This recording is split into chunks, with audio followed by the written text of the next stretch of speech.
crazy ghost children, a violin concert, and pass me some of that morphine because we have another episode of From where more questions are posed than answered. If you're new to these videos, this is not a recap, rather a deep dive into all the new clues and theories from the episode. As always, I've left timestamps below so you can check out all the topics I'll be covering. Now hang up your talisman because here we go. Well, that no-good Randall is learning what it's like to sleep by himself in the bus with the old granny monster from season 1 making another return. The odd thing about these monsters is that they all wear outfits from the 50s and 60s. I mean, forgive me if I'm wrong, but I don't think we've seen any monsters in 80s, 90s, or 2000s garb. It's like these guys are stuck in time. The cars Victor showed Jade also seem to be from when he arrived in the 1970s, with Victor even stating there are older cars that were here before him. But none of these cars seem to be from after the 1970s. This makes me think of the stone etchings from Tabitha's Dream in season 1.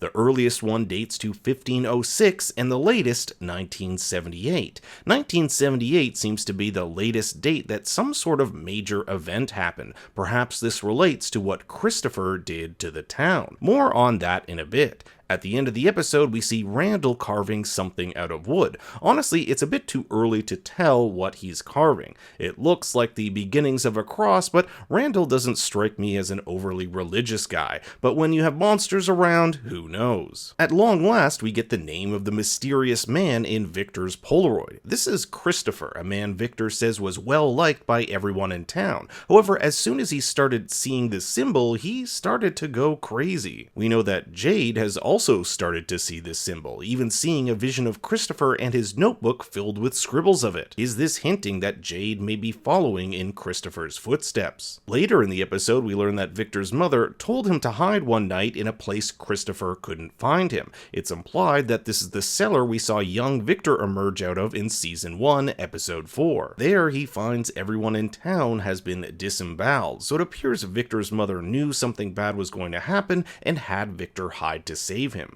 Just what role Christopher played in all this is unknown, but he definitely would have needed help. Victor tells him there are things out there that make people do bad things, and we've already seen how Sara was swayed to kill Ethan. Jade also takes a good long look at Christopher's car, making me wonder if he'll be back to investigate it further. And just a reminder, if you like these types of videos, please make sure to like and subscribe. Every little bit helps the channel out. Well, it looks like the show is definitely setting up Sara and Elgin. Even after Elgin finds out Sara is this killer, he still helps her pick up her things after Kenny breaks her ornament. When he notices he's never seen her before, he says, quote, "I would have noticed you." Both Sara and Elgin have some sort of connection with this place, with Sara experiencing visions and Elgin's dreams. Perhaps the two can work together and figure out a way out of here. Ethan has his own little arc this episode, first being afraid that Sara, the woman who tried to kill her, is freely able to roam the town, and then mustering the strength to confront her. This was after his dad brought up the hero in his favorite story, the Cromenockle. In season 1, episode 6, Ethan describes the story in which the Cromenockle finds the Lonely Dragon's Cavern filled with stuff no one wanted, but inside there was a map that would make the Cromenockle not lost anymore. Could this cave be the same one Tabitha and Victor traveled through in episode 1? It's also filled with stuff people might not want, and also contains a map. The theme of quests have been brought up all throughout this series, with Ethan stating, quote, "When you're on a quest, you have to face the scary things. That's how you take their power away." So you're saying if I go out at night and tell these monsters I'm not scared of them, they'll go away? I won't be trying that theory anytime soon. Boyd went on a quest at the end of season 1 which made him face scary things, and when he returned, the monsters didn't notice him in the woods. I wonder if there's a connection there. Last episode we saw Marielle checking out the hospital's drug cabinet. Well, it seems she has an addiction to painkillers as Tilly, the fanny pack lady, drops off her bottle of morphine, which Marielle promptly enjoys. We never find out exactly what Tilly is suffering from, perhaps cancer,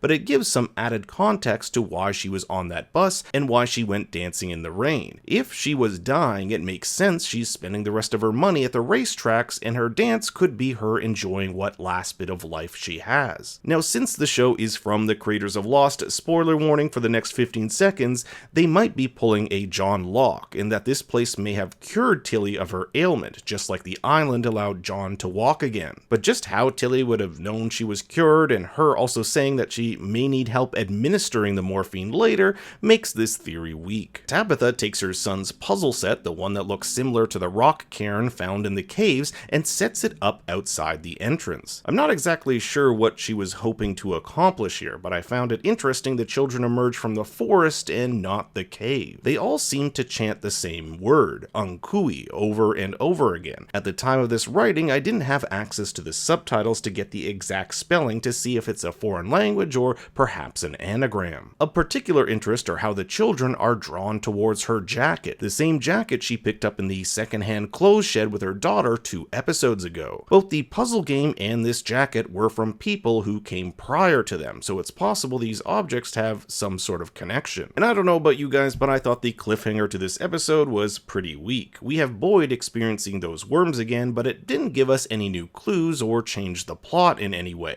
He's coming to see Tien, likely to explain why her husband's murderer is roaming freely. Regardless, I'm hoping we get more answers, as the show just keeps pumping out more questions without resolving the ones that have already been posed. But now I want to hear your thoughts and theories in the comments below. Thanks for watching, and for more bad takes, you can follow me on Twitter and Instagram at ThinkStoryYT. Until next time, remember, these people are fucked.